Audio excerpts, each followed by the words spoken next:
छठे अधिकार के ऊपर हमारी चर्चा आज से चलनी है। विगत कक्षाओं में हमने 5 अध्यायों के ऊपर विस्तार से चर्चा की है, जिसमें जीव और अजीव तत्व के ऊपर चर्चा हुई। चूंकि तत्वार्थ सूत्र 7 तत्वार्थों की चर्चा करता है, जीव, अजीव, आश्रव, बंध, संवर, निर्जरा और मोक्ष। तो अब जीव और अजीव की चर्चा करने के बाद आश्रव तत्व की चर्चा प्रसंग प्राप्त होती है, और छठे और 7वें अध्याय में इसी आश्रव तत्व की चर्चा विस्तार से की गई है। इसे हमें आचार्य उमा स्वामी द्वारा कृत सूत्रों के आधार से समझना है, उसका स्वाध्याय करना है। आइए सबसे पहले हम सूत्र पाठ कर लेते हैं, उसके बाद फिर आश्रव का जो सामान्य स्वरूप है, उसकी आश्रव तत्व की जो भूमिका है उसको अपन देखेंगे, और फिर धीरे धीरे धीरे क्रम से आगे बढ़ेंगे। छठा अध्याय, इसमें सर्वप्रथम तो आश्रव है क्या, क्या होता है आश्रव और किसके निमित्त से होता है, वह चर्चा की है। और फिर 8 कर्मों के आश्रव के क्या कारण हैं, है ना, क्या निमित्त है, या भावाश्रव क्या है ना, 8 कर्मों का उसकी चर्चा की गई है। फिर 7वें अध्याय में कुछ विशेष चर्चा इसी संदर्भ में होगी। आइए हम चलते हैं पहले सूत्र की तरफ, छठे अध्याय के। छठा अध्याय आप सब अपनी पुस्तक में निकाल लीजिए।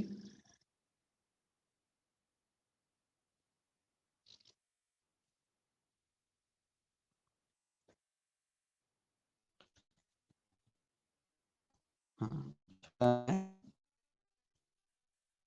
पहले सूत्र का पाठ करते हैं। काय वांग मनः कर्म योगः। पुनः सूत्र पाठ, काय वांग कर्म योगः, काय वांग मनः कर्म योगः। सूत्र विच्छेद करते हैं, देखिए इसका हम, काय डैश वाक डैश मनः कर्म डैश योगः, काय डैश वाक डैश मनः कर्म डैश योगः।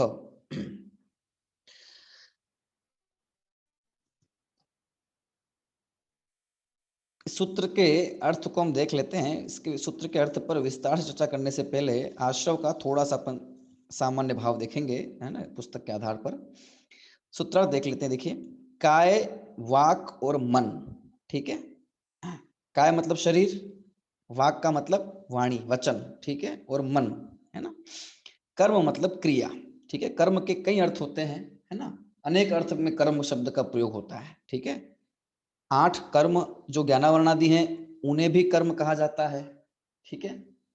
उन 8 कर्म का जो निमित्त भूत कारण है ना, भाव, शुभाशुभ भाव, उनको भी कर्म कहा जाता है, ठीक है। कर्ता द्वारा जो कुछ इष्ट हो, जिसे वो चाहता है ना, कोई भी कर्ता किसी क्रिया द्वारा जिसे चाहता है, जो वो कर्म है। अर्थात शुभ कर्म, अशुभ कर्म, ऐसे अनेक कर्म के भेद हो जाते हैं, ठीक है ना। यहाँ कर्म का अर्थ हमें क्रिया, और कर्म का मतलब काम भी होता है ना, जिसके जैसे कर्म उसको वैसा फल मिलेगा, ऐसा कहते हैं ना। तो कर्म का मतलब क्रिया, तो यहाँ अपन क्रिया शब्द को ग्रहण कर लेंगे, ठीक है। तो काय, वचन और मन की जो क्रिया है उसका नाम है योग, ठीक है। ये सूत्र का अर्थ है, काय, वचन और मन की क्रिया योग है, उसे योग कहते हैं। चलिए अपन अब बात करते हैं थोड़े से आश्रव की, जो कि अगले सूत्र में आने भी वाला है ना। बात तो हमें आश्रव की करनी, और पहला सूत्र तो योग को बता दिया, जो परिभाषा दी है वो तो योग की दी है पहले सूत्र में, तो फिर आश्रव कहाँ है तो उसका बताएंगे अगले सूत्र में, और उसका योग से क्या संबंध है वो भी बताएंगे। जैसा कि हम सामान्य रूप से जानते ही हैं, पूर्व में जो हमने प्रथम अध्याय पे चर्चा की थी, तो वहां हमने 7 तत्वों का सामान्य रूप समझा था, है ना। वहां पर आश्रव को 2 रूप से समझा था, द्रव्य आश्रव और भाव आश्रव। आश्रव शब्द का मतलब होता है आना, ठीक है। आश्रव जो शब्द है उसका मतलब होता है आना। अब किसका आना, ये एक प्रश्न है। आश्रव होता किसको है, किसको होता है आश्रव? 2 ही प्रकार के तत्व हैं, 2 ही प्रकार के पदार्थ हैं इस जगत में। यहाँ एक तो जीव है और दूसरे अजीव, 2 पदार्थ है, एक जीव पदार्थ, एक अजीव पदार्थ, ठीक है। तो आश्रव होता किसको है, कि आश्रव जीव को होता है, क्योंकि आश्रव का मतलब कर्म का आना, तो कर्म किसके आते हैं, है ना, जीव जीव को आते हैं, ठीक है ना। अब हम ये कह रहे हैं कि कर्म का आना आश्रव है, तो कर्म मतलब यहाँ हम ज्ञानावरणादि कर्म को ले रहे हैं, ठीक है। तो ज्ञानावरणादि कर्म, ये तो पुद्गल पढ़ के आए हैं, ये तो पुद्गल है। तो पुद्गल जीव को प्राप्त कैसे हो सकता है, एक द्रव्य दूसरे द्रव्य को प्राप्त कैसे हो सकता है, ठीक है। अगर वो एक द्रव्य दूसरे द्रव्य में ही मिल जाता है तो फिर दो द्रव्य कहने की जरूरत क्या है, ये एक मूलभूत सिद्धांत है। ये दो द्रव्य अलग हैं और एक दूसरे को कभी प्राप्त नहीं होते, एक दूसरे रूप नहीं होते, ठीक है। तथापि आश्रव की चर्चा की गई है, और इसको तत्वार्थ कहा है ना, और ये कहा है कि इसकी श्रद्धा करोगे तो ही सम्यक दर्शन होगा। अगर आश्रव तत्व की श्रद्धा नहीं की तो सम्यक दर्शन नहीं होगा, क्योंकि तत्वार्थ श्रद्धा ने सम्यक दर्शन कहा है। तो तत्वार्थ में सातों ही तत्वार्थ आते हैं। तो सब आश्रव तत्व है ना, तत्वों की श्रद्धा करने से पहले तत्वों को जानना, जब सही रूप में जान लेंगे तो उसके यथार्थ ज्ञान हो जाने से उसकी यथार्थ श्रद्धा हो ही जाएगी। तो आना, आश्रम मतलब आना, किसका आना, कि कर्मों का आना। कहाँ आना, कि जीव के साथ आना, जीव में आना या आत्मा के साथ में आना, ठीक है। तो अब ये प्रश्न खड़ा होता है कि भाई ये कैसे आते हैं, ये आत्मा के साथ कर्म आ कैसे जाते हैं, जीव के साथ कर्म लग कैसे जाते हैं, नहीं इसका ये प्रक्रिया क्या अपने आप ही चलती रहती है, बिना कुछ जीव के किए ही हो जाता है क्या, है ना। अगर आश्रम बिना कुछ किए ही हो जाता है, ठीक है, तो फिर मुक्त कोई जीव नहीं हो सकता है, किसी जीव की मुक्ति ये संभव नहीं है, क्योंकि सिद्ध भगवान सिद्ध हो गए, ठीक है। अब उनको आश्रम नहीं होता है, कर्म का उनको आश्रम नहीं होता है। लेकिन हमने कहा ना बिना कुछ किए हो जाता है, तो क्या पता हो भी जाए बाद में। और अगर बिना कुछ किए हो जाता है तो इन आश्रव का निरोध करने के लिए फिर जीव को कुछ करने की भी जरूरत नहीं है, क्योंकि आश्रव और बंध, है ना, ये बिना ही किसी काम के कारण के हो जाते हैं। जब कारण ही कोई नहीं है तो फिर किस कारण का अभाव करेंगे हम, है ना। कारण के अभाव में कार्य कैसे होगा। तो फिर संसार और मुक्ति, संसारी जीव और सिद्ध, ये कोई भेद बनते नहीं है, संसार और मुक्ता से ये सूत्र फिर सिद्ध नहीं होगा। इसलिए वो जो कर्म आए हैं जीव के साथ, है ना, अभी हम उस पर करेंगे चर्चा, वो निमित्त की अपेक्षा बात है कि कर्म किस जीव के साथ आते हैं, तो उसका क्या कारण है, उसका क्या कारण है, क्या किस कारण से कर्म आ जाते हैं जीव के साथ में, लग जाते हैं, बंध जाते हैं, रहते हैं, है ना। और उसके फल क्या क्या होते हैं, क्योंकि फल को देखकर ही हम पता लगाते हैं कि ये कर्म है ना। कोई कर्म दिखते तो नहीं है, लेकिन कर्म का फल जरूर नाना प्रकार से जीव स्वयं अनुभव करता है और दूसरे जीव के जीवन में उसको अनुभव करता है। तो उससे पता पड़ता है कि भाई कोई कर्म चीज है ना, जो इतनी विभिन्नता, इतने जीवों के परिणामों में, उनके जीवन में, उनके सुख दुख में, उनके प्राप्त संयोगों में जो इतनी अलग अलग विभिन्नता दिखाई देती है, तो कोई इसका कारण होना चाहिए, है ना। वो कहते हैं कि भाई कर्म का उदय है, कर्म है, तो वो कर्म कैसे आता है, तो उस कर्म का कारण भी होना चाहिए। तो वो है जीव के भाव। जीव है, भाववान है, भाव करता है, जीव के अलावा तो किसी के भाव होते नहीं है ना। तो जीव जो भाव करता है, उन भावों के निमित्त से इस जीव को उन ज्ञानावरणादि कर्मों का आश्रव होता है, ठीक है। वे जो भाव हैं उसका ही नाम है भावाश्रव, ठीक है, क्योंकि उन भावों के कारण से कर्म आते हैं। आश्रव का मतलब तो आना है, कर्मों का आना, ठीक है। उन भावों के निमित्त से कर्म आते हैं, इसलिए वे भाव आश्रव कहलाते हैं, ठीक है। और कर्म आते हैं, इसलिए कर्मों का आना वो द्रव्य आश्रव कहा जाता है। तो ये दो भेद हो जाते हैं मुख्य रूप से आश्रव के, एक भावाश्रव और एक द्रव्याश्रव, ठीक है।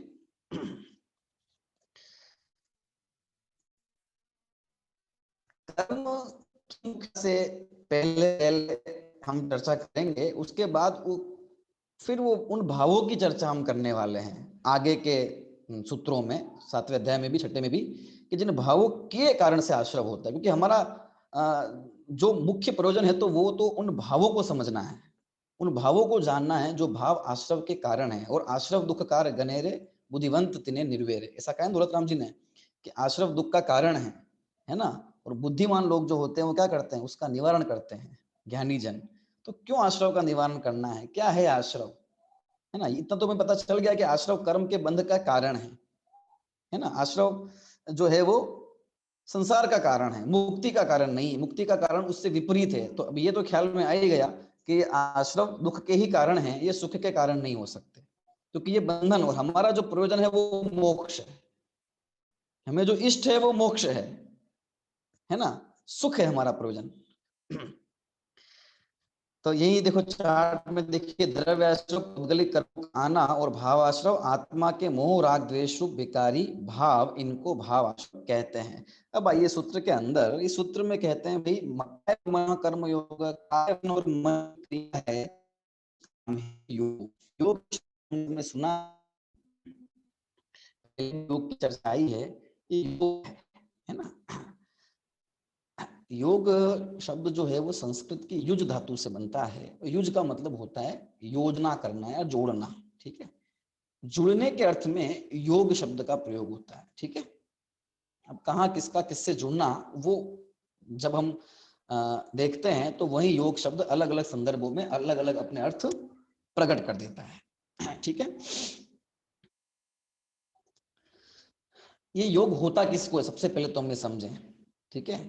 काय वचन और मन किसके होते हैं, शरीर किसका होता है, मन किसको होता है ना, या वाणी किसके होती है, किसी न किसी जीव की होती है, किसी न किसी आत्मा के ही होते हैं, ठीक है। काय की क्रिया, शरीर की क्रिया, शरीर की चेष्टाएं, हलन चलन किसके होती है, किसी न किसी जीव की होती है ना।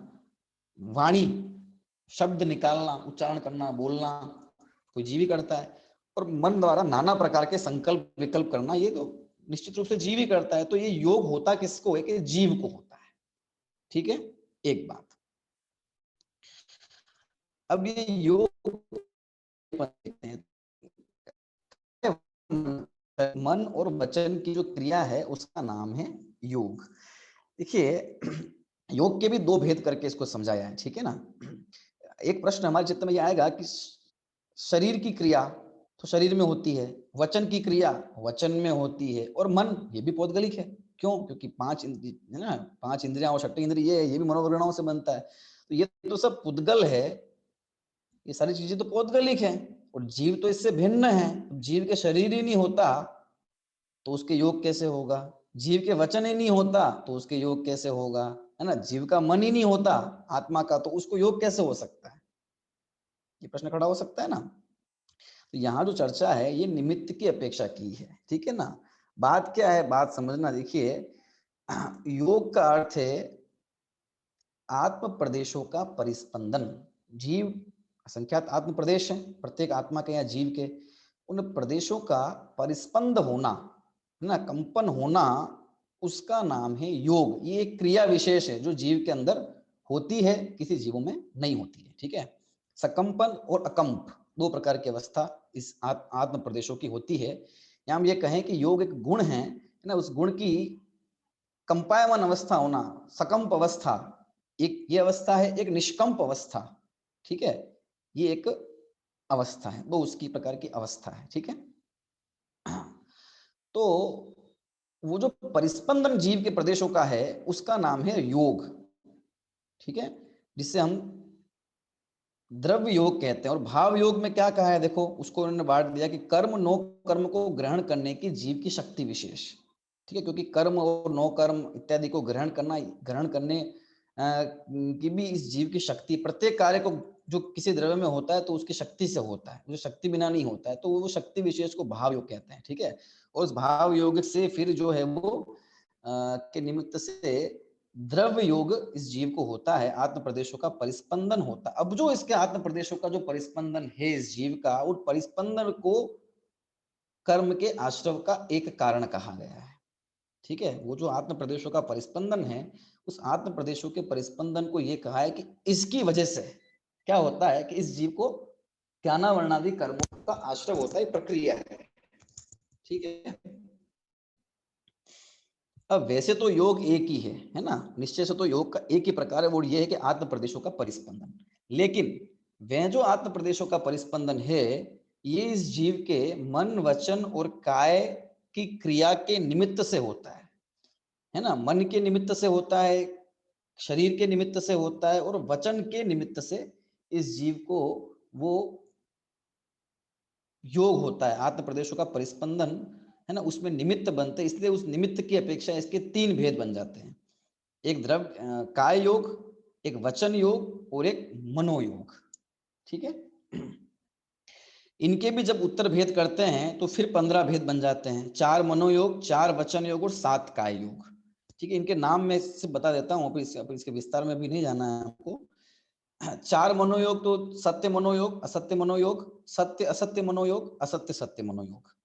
ठीक है, जिससे विश्व और व्यवहार भी हम कहेंगे। 4 वचन योग में सत्य वचन योग, असत्य वचन योग, सत्य असत्य वचन योग, असत्य सत्य वचन योग। 7 काय योग में औदारिक शरीर हमको पता है, औदारिक काय योग, औदारिक मिश्र काय योग, वैक्रियक काय योग, वैक्रियक मिश्र काय योग। ठीक है, आहारक काय योग, आहारक मिश्र काय योग, और एक और कार्बन काय योग नहीं होता है ना, तो आहारक, औदारिक, वैक्रियक और ये तो ये कार्बन, ये इस प्रकार से हमने 7 है ना, 4 मनोयोग, 4 वचन योग और 7 काय, कुल मिला के 15 जो है काय योग योग होते हैं। 4 मन के निमित्त से, 4 वचन के निमित्त से, 7 काय के निमित्त से। इसका मतलब क्या है ना, वचन के मनोयोग का मतलब क्या, वचन योग का मतलब क्या, काय योग का मतलब क्या। ठीक है, मन जो है वो चंचल है, नाना प्रकार के विकल्प इस मन में उत्पन्न होते रहते हैं। तो मन, इस जीव का उपयोग जब मन संबंधी है ना विचारों की तरफ होता है, मन की तरफ होता है ना, तो उस समय उसके निमित्त से इस जीव के जो आत्म प्रदेशों का परिस्पंदन होता है वो मनोयोग कहलाता है। जब वो वाणी के व्यवहार में होता है ना, तो उसके निमित्त से इस जीव के प्रदेशों का जो परिस्पंदन होता है उसमें और अन्य कर्मों का निमित्त है।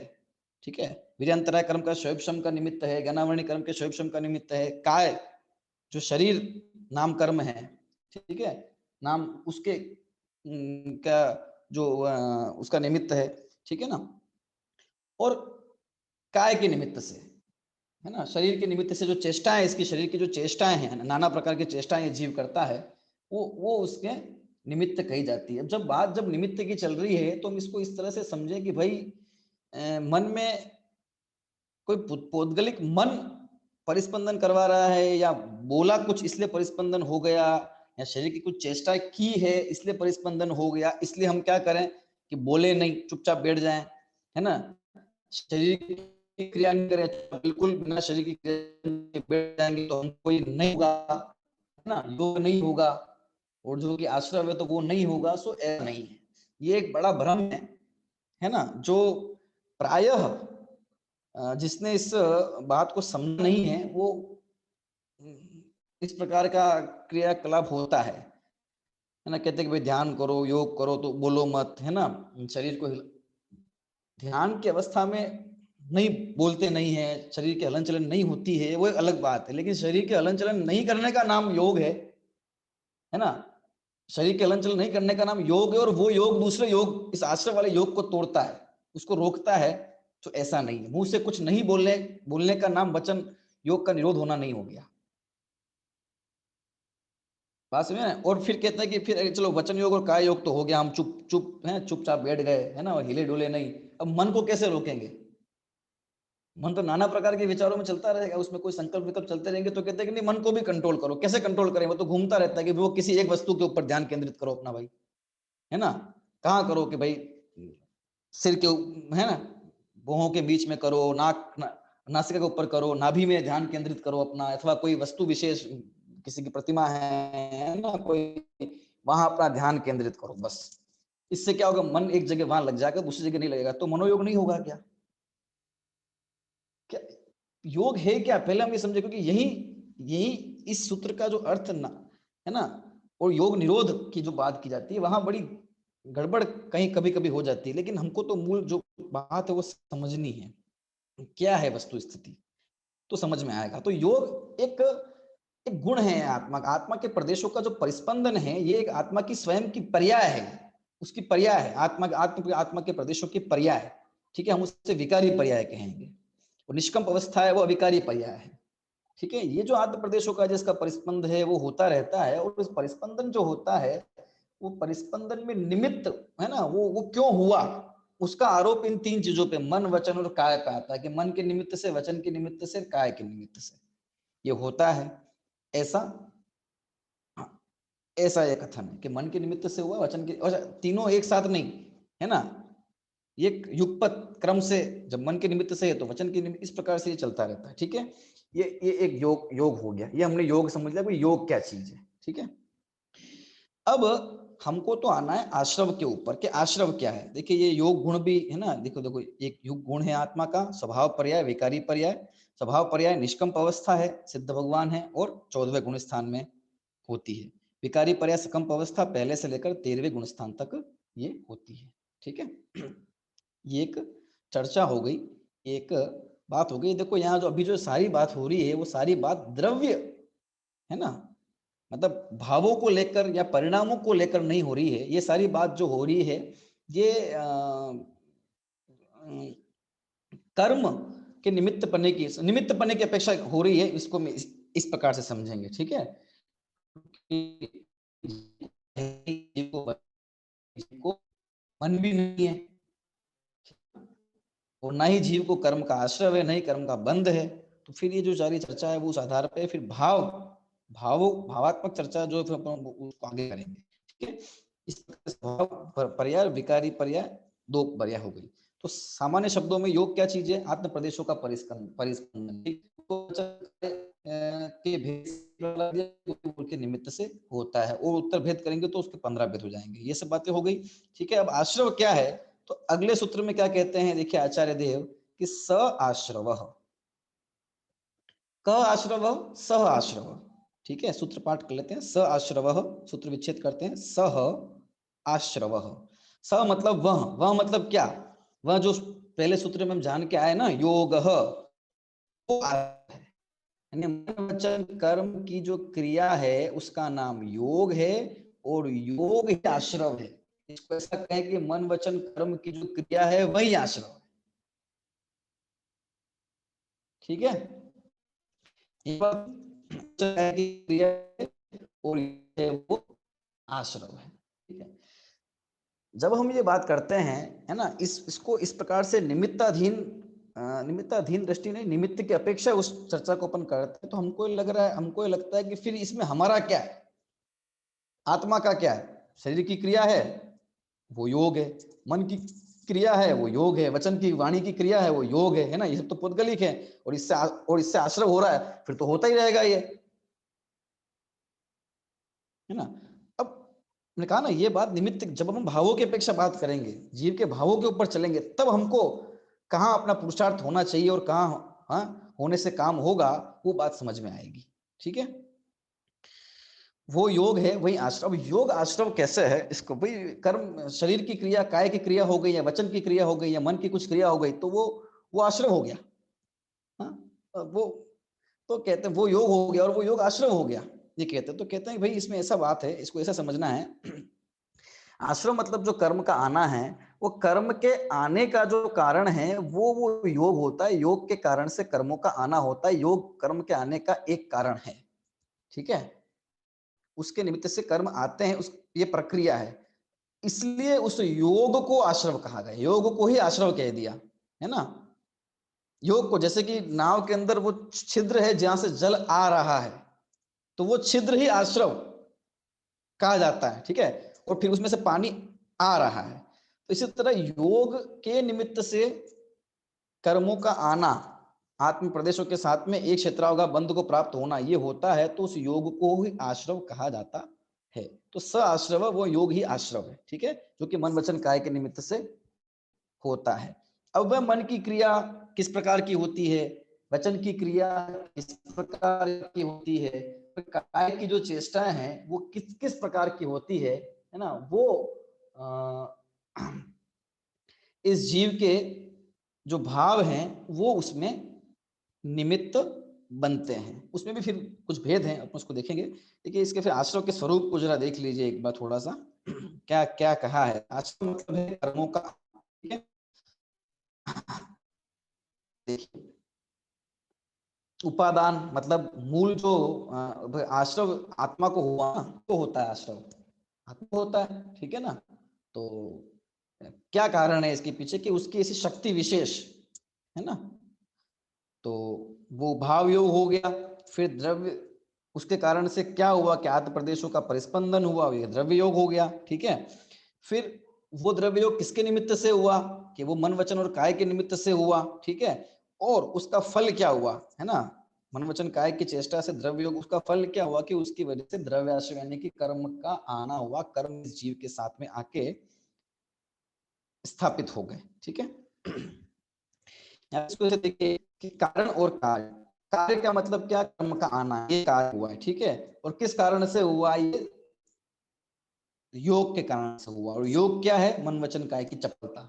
ठीक है, जो योगन की चपलाई ताते हैं आश्रव भाई, ये भी सुना ना हमने छड़ला में, जो योगन की चपलाई ताते हैं आश्रव भाई। ठीक है, जो मन वचन काय योग की चंचलता है, उसका ही नाम क्या है, उसी से क्या होता है कि आश्रव होता है। ठीक है, ये सब बात हो गई आश्रव की, कर्म के आने की, ये सब बात हो गई, पुद्गल कर्म आत्मा के साथ में आए, लग गए, है ना, और उसका नाम आश्रव। यानी कि आश्रव कर्म की तरफ से आश्रव क्या है, या हम ये कहें कि द्रव्याश्रव क्या है। अभी भावाश्रव की कोई बात नहीं है, ये सब जो चर्चा की हमने द्रव्याश्रव की है, और उसकी प्रोसेस क्या है उसको समझ लिया, उसको थोड़ा सा हमने इन दो सूत्रों के अंदर समझने का प्रयास किया है। जो द्रव्याश्रव कर्म का आना, तो वो हमने जाना। ठीक है, कि किस प्रकार से कर्म आते हैं, तो कर्म आते हैं तो किस प्रकार से आते हैं, ये एक प्रक्रिया है जो, है ना, आश्रव युक्त जीव के होती है। ठीक है, प्रत्येक जो जीव जिसको आश्रव होता है, तो उसको वो योग के निमित्त से होता ही होता है, योग उसके अंदर निमित्त है। अब आप ये कह सकते हैं कि क्या योग योग ही निमित्त है ना, आत्म प्रदेशों का परिस्पंदन खाली इतना इतना ही उसमें निमित्त हो गया क्या, उसमें उसके और जो मिथ्यात्व का भाव है या शुभाशुभ भाव जो वो करता है, अविरति है ना, कषाय है, ये सब नहीं है क्या कारण, ये भी तो उसमें है, निमित्त भूत है कि नहीं है, बिल्कुल है। इनकी चर्चा आगे करने ही वाले हैं, जब इसकी चर्चा करेंगे तो वो आगे करेंगे ही। तो इसलिए योग जब कहा है, तो योग का एक कारण ये भी है कि सबसे अंत में जो शेष रहता है वो योग ही है। ठीक है, मिथ्या, प्रवृत्ति, प्रमाद, कषाय, ये सब तो जाते रहते हैं, अंत में जो शेष रहता है वो योग ही है। तो यहाँ सबसे पहले आश्रव का सामान्य स्वरूप समझाना चाहते हैं। ठीक है, तो योग को हटाकर नहीं समझाया जा सकता है, क्योंकि वो भी उसका एक निमित्त कारण है, और वो अंत तक रहने वाला है। 13वें गुणस्थान वर्तते जीव के भी योग है, उनका योग के कारण से उनका नाम सहयोग केवली है। ठीक है, और 14वें गुणस्थान में नहीं है, तो इसीलिए उनका नाम अयोग केवली है। दूसरी सारी चीजें जो निमित्त कही है आश्रय की, वो जाती रहेगी, लेकिन योग अंत तक रहेगा। ठीक है, इसलिए उसका अंतर्भाव करना या उसकी हिसाब से कथन करना सो उचित है यहाँ पर। ठीक है, बाकी जब और अन्य कारण क्या है उनको अपन जानेंगे। ठीक है ना, और क्या क्या कारण है, और सिर्फ ये पौद्गलिक ये जो आश्रव है यही आश्रव नहीं है, मुख्य आश्रव तो वह है ना, क्योंकि अगर द्रव्य हो भी गया, फिर कर्मों का बंध हो भी गया, तो क्या दिक्कत क्या है, जीव को क्या दिक्कत है, कोई दिक्कत नहीं है। उदय आएगा उनका तो फिर उस समय दिक्कत होगी, है ना, नाना प्रकार के उसको जो है वो दुख पड़ क्या है, हम सब नरकों में कैसे कैसे कहाँ कैसे कैसे तिरंचों में उसको वो, ये सारा निमित्त निमित्त की अपेक्षा से मुख्य रूप से जो दुखदायी है वो भावाश्रव है। ठीक है, इसलिए जब आश्रव दुखकार गनेरे कहा है, तो वहां पर भी यही बात है। वो भावाश्रव कैसा है क्या है, और ये जो आश्रव है, इस आश्रव के फिर बाद में भेद कर दिए। ठीक है ना, तो आश्रव है तो वहां पर बिल्कुल क्लियर हो जाएगी कि भी अब ये द्रव्याश्रव से उठाकर हम कुछ भावाश्रव की चर्चा यहाँ पर होने वाली है। ठीक है, इसको अपन देखेंगे, समझेंगे क्या है। तो अब तक जो हमारी चर्चा हुई है वो आश्रव के एक सामान्य स्वरूप के ऊपर हुई है, फिर हमारी जो चर्चा हुई है वो योग के ऊपर हुई है, फिर जो हमारी चर्चा हुई है वो आश्रव के ऊपर है कि आश्रव क्या है। ज्यादा ये विषय बहुत जटिल ना हो जाए, है ना, इसके लिए अपन को सामान्य रूप से इतना समझना है कि आश्रव आते से अपन भावाश्रव जा रहे हैं, अपन सिर्फ द्रव्याश्रव की बात कर रहे हैं, इसलिए अपन इसी को समझेंगे, है ना। बाकी हम ये कह सकते हैं कर्म आते किसकी वजह से, कि मनुष्य या जीव शुभाशुभ भाव करता है, उसकी वजह से कर्म आते हैं, हम ये कहेंगे। अब लेकिन अभी ये जो शुभाशुभ भाव करता है उसको भी रहने देते हैं अपन। ठीक है, अब अपन कर्मों का आना उसी की बात करते हैं कि वो कर्म जीव के साथ में आते हैं, तो कैसे आ जाते हैं मतलब, है ना? क्योंकि उसकी क्या प्रोसेस है? क्योंकि ये है कि शरीरधारी जो जीव हैं, ठीक है? उसमें से अ, अनेक प्रकार के अलग-अलग क्रिया जो होती है, हर एक की होती है, तो उसमें कैसे क्या आश्रय होता है? तो कहते हैं कि भई वो जो होता है वो योग के निमित्त से होता है, योग की वजह से होता है, ठीक है? तो योग क्या होता है? कि योग मतलब होता है आत्मा के प्रदेशों का परिस्पंदन। ये आत्मा के प्रदेशों का परिस्पंदन क्यों होता है? कि ये आत्मा के आत्म प्रदेशों का परिस्पंदन यद्यपि उपादानगत योग्यता से होता है अपनी, वो उसकी स्वयं की पर्याय है, उसमें निमित्तभूत मन, वचन और काय की चंचलता है ना? मन की चंचलता, वचन की चंचलता, मन के अभिमुख होना जीव के उपयोग का, ठीक है? वचन के अभिमुख होना, काय चेष्टाओं के अभिमुख होना इस जीव के उपयोग का। वही मन मन मन की चेष्टा, वचन की चेष्टा या काय की चेष्टा या चंचलता इस रूप में, उस कारण से इसको जो होता है वो ये परिस्पंदन होता है आत्म प्रदेशों का परिस्पंदन क्यों होता है कि ऐसे ऐसा होने की उसकी शक्ति है ना? ऐसा उसमें इस प्रकार का उसका शक्ति विशेष है, वो भाव योग कहलाती है। ये एक प्रक्रिया हो गई जिसके किसके कारण से क्या होता है, ठीक है? भाव योग के द्रव्य योग के कारण से द्रव्य योग मतलब वही आत्म प्रदेशों की चंचलता और उसके कारण से कर्म का आश्रव होना, कर्म का आना, ठीक है? ये एक प्रोसेस हो गई, ठीक है? और उसी ये कर्म के आने, इसी को हमने क्या क्या कह दिया है? इसको हमने कह दिया है आश्रव। इतनी बात हो गई, ठीक है? और योग क्या है ये हमको थोड़ा अभी समझ में आया इसके निमित्त से। अब वह योग जो है उसके भेद किए, ठीक है? और जब उसके भेद किए, तो उसके भेद जब किए तब हम भावाश्रव की ओर अब बढ़ेंगे, अपने परिणामों की ओर अब जाएँगे, ठीक है? तो वो आगे के सूत्रों में तीसरे और चौथे सूत्र में और आगे सूत्रों में उसकी चर्चा की गई है, तो उसको अपन करेंगे आगे आगामी कक्षाओं में। तो आज हमने 2 सूत्र पढ़े हैं, पहला काय वांग मनः कर्म योग और दूसरा पढ़ा है स आश्रवः, ठीक है?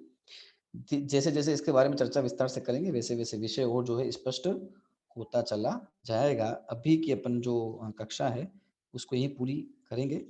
कोई इस संबंधी कोई प्रश्न, कोई शंका समाधान हो तो आप अगली कक्षा उसको जॉइन करें।